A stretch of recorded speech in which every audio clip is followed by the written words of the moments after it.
They say you should keep your friends close and your enemies closer. But what happens when you can't tell the difference? What happens when the person holding the knife is the same person who held your hair back when you were sick, or toasted to your success at your wedding?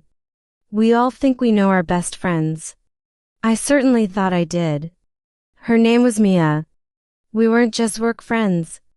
We were spend every Thanksgiving together friends. We were share passwords and house keys friends. I'm sharing this story today not just to entertain you, but as a warning.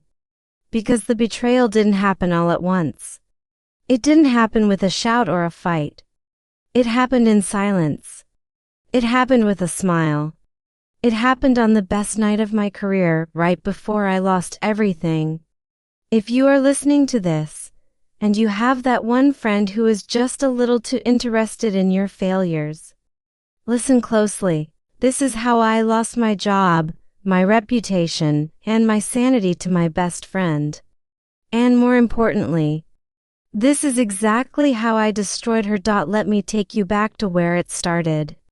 Mia and I started at Vertex Marketing on the same day, 3 years ago. We were the underdogs. We bonded over bad office coffee and an even worse boss. We were a team. Or so I thought. Fast forward to last month. The senior vice president position opened up. It was a massive leap. 6-figure salary, corner office, the works. I had been working on a pitch for our biggest client, Project Horizon, for 6 months. I poured my soul into that pitch. I worked weekends. I skipped family dinners. And Mia? She was there cheering me on. She would say things like, "You've got this, Sarah. You're going to run this place." She was my confidant. I practiced my pitch in front of her. I showed her my slides. I even let her proofread my client list. I trusted her implicitly. Why wouldn't I? She was the maid of honor at my sister's wedding. The day of the presentation came. And I absolutely crushed it. The CEO stood up and clapped. Mia hugged me so tight I couldn't breathe. That night, she insisted we go out to celebrate. Just the two of us. A fancy dinner at the Monarch. I remember looking at her across the candlelit table, thinking, I'm so lucky to have a friend who isn't jealous. If only I knew what she was doing while I was in the bathroom. Here is where things go dark. We were at dinner. I had a little too much champagne. I needed to use the ladies' room. I left my purse at the table. My phone was inside. "Don't worry, I'll watch your stuff," she said, that smile, that innocent, supportive smile. I was gone for maybe 4 minutes. When I came back, everything looked normal.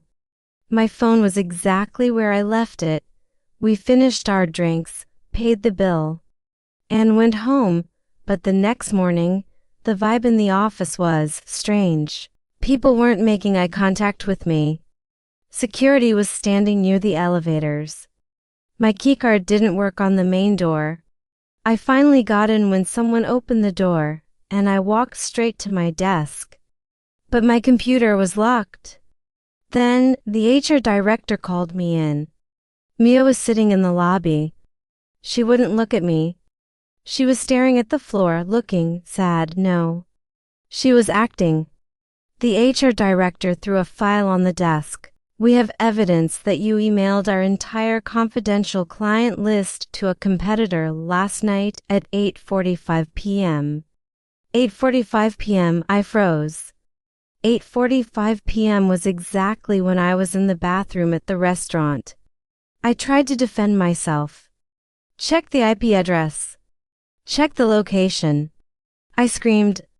They said it was sent from your personal phone, Sarah. We have the server logs. Mia had used my passcode, which she knew because she's my best friend, unlocked my phone, and forwarded the data while I was washing my hands. I looked out the glass wall at Mia. She finally looked up. And for a split second, the sad act dropped.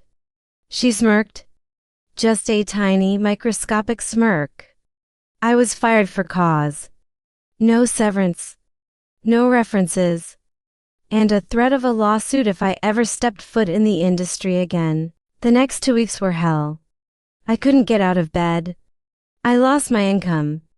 My reputation in the industry was trash. Everyone thought I was a corporate spy. Meanwhile, guess who got the promotion? Mia. She took my office. She took my clients. She even took the credit for Project Horizon, claiming she had to fix my errors. I was scrolling through social media, fueled by rage and cheap takeout, when I saw it. Mia posted a photo from my old office. The caption read, "Hard work finally pays off." So blessed. That was the moment my sadness turned into cold, hard logic. I didn't want to key her car or leave angry voicemails. That's amateur hour. I wanted to dismantle her. I wanted her to feel the exact public humiliation I felt. I knew Mia better than anyone. I knew her insecurities. And I knew her biggest weakness, her desperate need for validation and status. She was put in charge of the company's annual charity gala. This was the biggest event of the year. Investors, press, the CEO, everyone would be there. Mia needed a big win to prove she deserved the job. She was looking for a high-profile donor too. Make a splash, so I invented one. I spent $50 buying a sleek domain name and created a fake website for a venture capitalist named Arthur Sterling. I used AI to generate photos of a distinguished older man. I created a fake LinkedIn, fake press releases, the works. I sent an email to Mia's work address, which I knew by heart from Arthur's assistant. The email said, "Mr. Sterling is looking to donate $500,000 to a worthy cause this month. He admires the work Vertex Marketing is doing." Mia bit the hook immediately. She was desperate. She didn't do her due diligence because she was too blinded by the glory. She started emailing back and forth with Arthur. I played her for weeks. I made her jump through hoops. I made her change the gala theme. I made her fire the caterer she liked. She did everything Arthur asked. Finally, the night of the gala arrived. Mia stood on stage in a shimmering gold dress. She grabbed the microphone. The room was packed. "Ladies and gentlemen," she beamed, "I have a huge surprise tonight. We have a donation of $500,000 from the elusive Mr. Arthur Sterling. Please welcome him via live video feed." She pointed to the massive IMAX-sized screen behind her. The screen flickered on. The room went silent. It wasn't Arthur Sterling. It was the security footage from the Monarch restaurant. I had gone back to the restaurant the day after I was fired. I begged the manager, who liked me, to show me the tapes. He gave me the file. On the giant screen, in 4K resolution, the entire company watched Mia reach into my purse. They watched her unlock my phone. They watched her furiously tapping away, sending the emails, and then sliding the phone back just seconds before I returned. Then, the video cut to a screenshot of the emails between her and the competitor. The room gasped. It was the loudest silence I've ever heard. Mia turned around, saw the screen, and dropped the microphone. It made a screeching feedback noise that made everyone cover their ears. The CEO walked onto the stage, took the mic from the floor, and simply said, "Security, please escort her out." I wasn't there. I was at home, watching the live stream with a glass of wine. The same wine we drank the night she betrayed me. I got my job back the next week with a raise and a written apology. Mia? She's currently facing a lawsuit for corporate espionage. The moral of the story? Be careful who you step on to get to the top. Because they might just be the one controlling the elevator.